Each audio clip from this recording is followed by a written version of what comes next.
Golf Central on YouTube, brought to you by the Chrome Soft Golf Ball from Callaway. Hello, I'm Anna Whiteley and welcome into your Golf Central update.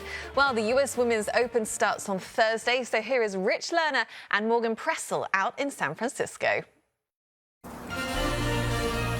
Historic venues elevate the stature of a championship. Paula Creamer, for example, didn't just win a U.S. Open. She won a U.S. Open at Oakmont back in 2010. Great to be alongside Morgan. Morgan, what do you think of the Olympic Club here in San Francisco? I think it's an incredible test of golf. I think the players are really excited to be here. I think that it definitely elevates this championship. I think the players belong here at Olympic Club. Yeah.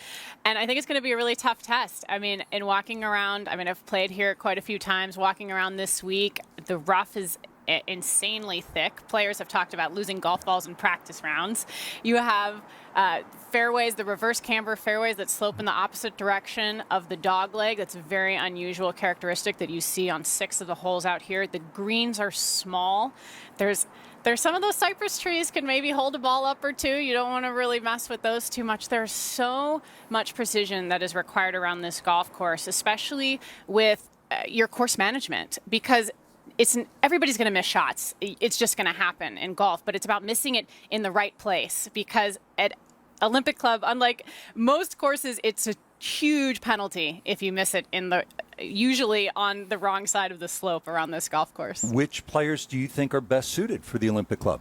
Well, it's hard to argue with world number 1, Jin Young Ko. I think, for one, she has a very straight ball flight, which I think will do very well here. Somebody who doesn't move the ball too much in one direction or the other. She's a great putter. We've talked a lot about the Kordas, a lot of mention of them this week, the 2 highest ranked players without a major championship. They want to put their name in this history book, and I think they have the game for it. They have the strength to get it out of the rough. They hit the ball long, and they hit it really high into these small greens, but it's all going to come down to short game, I think, for the 2 of them. And they're playing together the first 2 days, which I think will also be comfortable for them.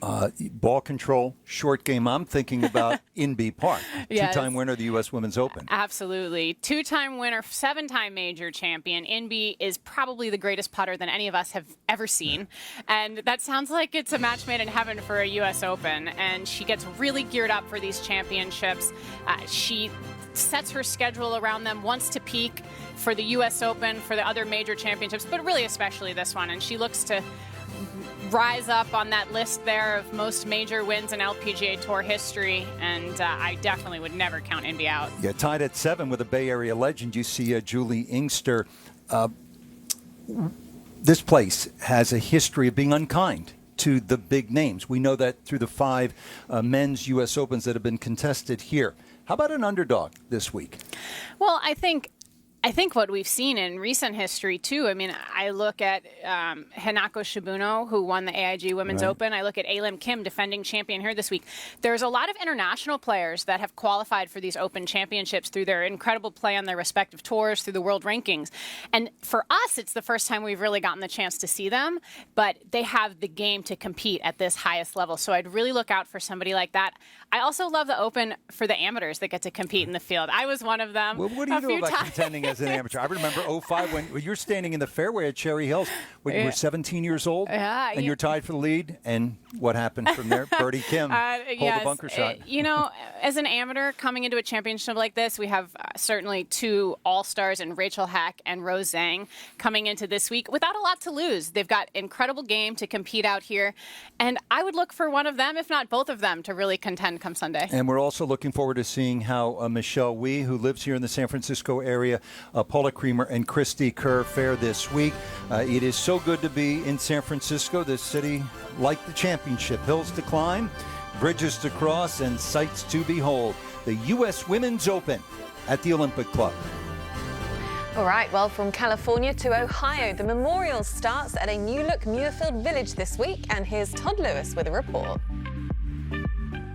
And it was a rainy day at Muirfield Village, but still business as usual on the eve of the memorial, including an 18-hole Pro-Am. Rory McIlroy was scheduled to be a part of that Pro-Am and hold a press conference, but he withdrew from both events, citing personal reasons. Now, McIlroy did show up on property to practice and did go to the gym here and he will be ready for that opening round on Thursday. Of course, Jon Rahm is the defending champion. If you remember, in July of last year, he won with no fans on the property. That won't be the case here this week. The Memorial saying they will have 75% of capacity in regards to fans here on the grounds, and Rahm wants to give those fans plenty to cheer about as he tries to defend. It's very different, especially because of the atmosphere that's created here on 18. Right? There's always a lot of people. It's an amphitheater, and it's a special place. There's a lot of history here, so it's a very unique moment, especially when you get to embrace Jack. In my case, it was such a sweet moment because I was able to get to #1 in the world. I was able to get a win after the COVID stop, and it was a challenging week overall, right? It was in such hard conditions with the greens being as fast and firm as they were and as windy as it was. And it was just very satisfying personally for what I did. But coming down the stretch, having those fans out there and that atmosphere, and then, hopefully being able to shake Jack's hand if you can this year. I'll be the only one to get a fist bump, I guess. It's very different, and just to have the fans back and win it for them as well, I feel like it's always a lot more entertaining in both ways, right? Playing without fans was definitely weird, something you get used to. Nearly $1.7 million goes to the winner. Also 550 FedEx Cup points. That's 50 more than a player who wins a regular PGA Tour event. And also, if you win the Memorial, you get a 3-year exemption on the PGA Tour. That's more than the normal 2. You combine those numbers with the fact that this is Jack Nicklaus's tournament. And, of course, players want this victory on their resume. And some of the biggest names in the field here are gunning for just that.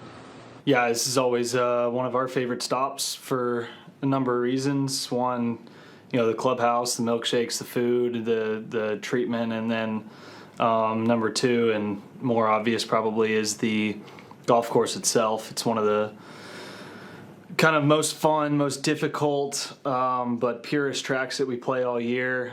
Even with most every single hole being changed, it seems like it's still that way, which is pretty remarkable in a year's time.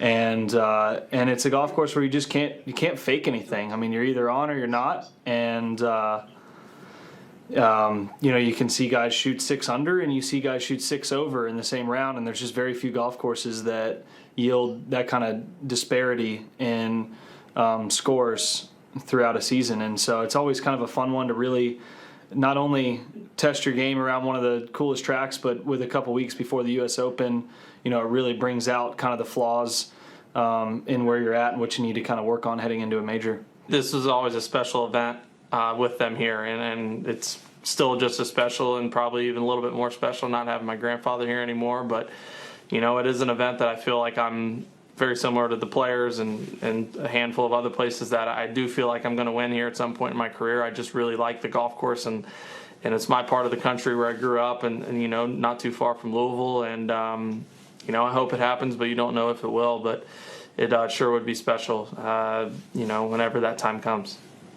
If Justin Thomas can get a win, it will be an emotional one. Why?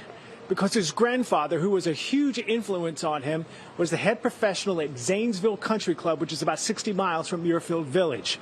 He also retired here in Columbus and lived here for a long, long time. Sadly, Paul Thomas died earlier this year, and Justin would love to win in the state that Paul called home.